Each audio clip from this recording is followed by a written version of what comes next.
So after completely devouring this pineapple upside down bread pudding cake, we were discussing more and agreed that first of all, it is sourdough bread based off of the crust and the chew, and it's so recognizable because it's coming from Boudin, that's right across over here in what do they call the area?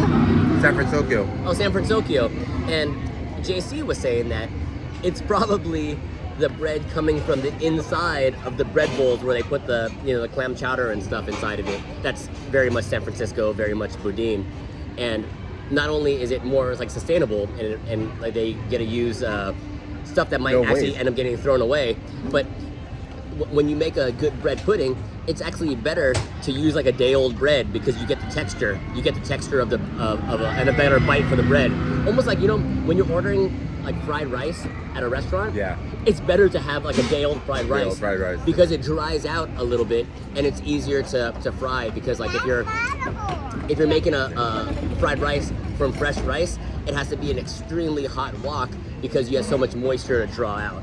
And I feel like the bread is different from like a loaf of bread, that white bread that you would get at a supermarket. Yeah. Like the sourdough bread has somewhat of a crunch. So if it's if they have pieces of that, you can actually kind of taste or bite into the texture of the crunch. So it adds an added layer to the dessert. So well done, Disney. It's actually a really good dessert and sustainable at its best. I think they might have earned half a point. Yeah. 8.5. 8.5. They save money too. There's a business case for that. You know what I mean? Here's one less ingredient that you gotta buy.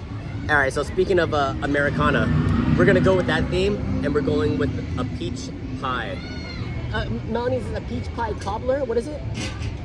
Brown sugar peach pie cobbler. You know what would be awesome, Disney? Is if you did like mini like chicken pot pies like this.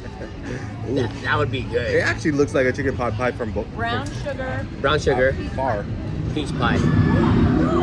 You ever get the one thing I miss at Boston Market was the chicken pot pies. Do you ever get those? Yeah. I like those. And back in the day, I grew up on the banquet chicken pot pies. You remember those? Yeah.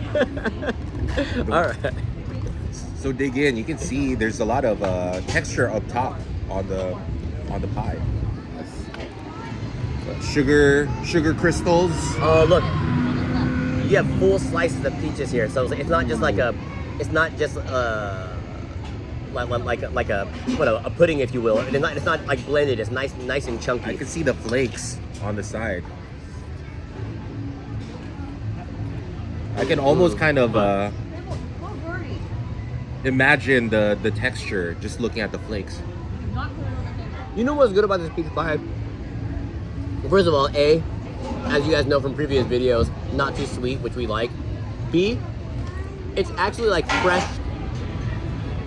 peaches. I don't think it's canned peaches. Like like the cling peaches that you get in like a can, or the ones that they used to serve in Sizzler in the salad bar. It's not like those that are just like soaked in syrup. I think these are actually like these are fresher because you get a little bit more of like a stringy texture of an actual peach. You know what I mean? Yeah, definitely. First impressions, what do you think? You know what it's missing? A la mode? What's that? Some a la mode, some sort of... That's 100% correct. Exactly. A scoop of vanilla ice cream. That's harder to serve, right? It's less transportable, right? But if you can order like almost like secret menu style, and a scoop of ice cream on the side, so you can take it to go to your seat, and then take that little scoop, that little, like the Haagen-Dazs makes those single serving ones? Yeah. Man, put that on the side, that would be a 10 out of 10. You still have some pineapple whipped cream. It might not quite be exactly like ice cream, but it could add that creamy element to what you're looking for, so you can give it a shot. Let's try that. Talk about repurposing. We didn't finish the... Because you can't go all cream, that's kind of tough, and right? I feel like peach and pineapple are complementary flavors. Yeah, it's peach and pineapple, right. There you go. Yeah, give it a shot. Add that creamy element. That's 100% correct. There you go. Together, it adds an extra point to half a point.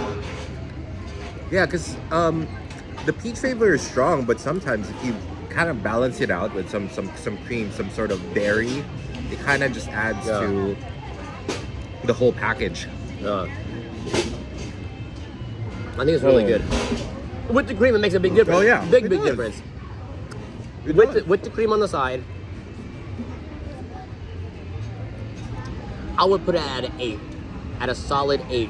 If they had an option to add a scoop of Haagen-Dazs ice cream or a single serving of Haagen-Dazs ice cream, it could put it up to an 8.5. I don't think it can get past a 9, but I think 8 to 8.5 would be where it maxed out at. Do you think the brown sugar adds to the whole pie? Because they had that little brown sugar center in the middle, and I could taste it when I had that part, but it's almost like a brulee, right? Yeah. So they must put the extra brown sugar on the top, and either when they bake it, I doubt they flame it, but they probably put the extra brown sugar, and when they bake it, it makes an extra crust. Aesthetically, it looks nicer too. It does. Because you know how they make those pies, and they put like there's almost like a lattice over it for visually, right? Those apple pies where they do the crisscrosses, like the tic-tac-toes. Those are nice. Or sometimes they'll put like 3 slices with a knife before they throw in the oven. So not only like it looks great, but so doesn't explode, right? Yeah. Because it allows the pie to breathe. yeah. Yeah. All right. On to the next one.